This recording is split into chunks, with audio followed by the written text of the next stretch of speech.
cái đống nô rớt rồi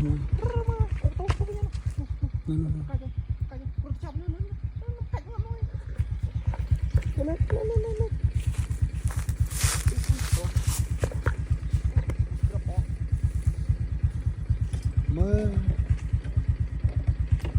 tới gây nụ lại rồi khi đập giống vinh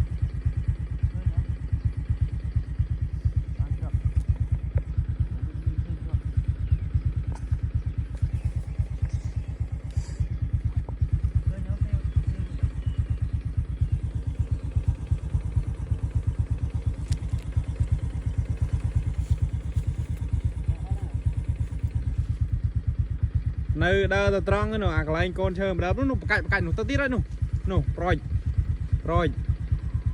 rồi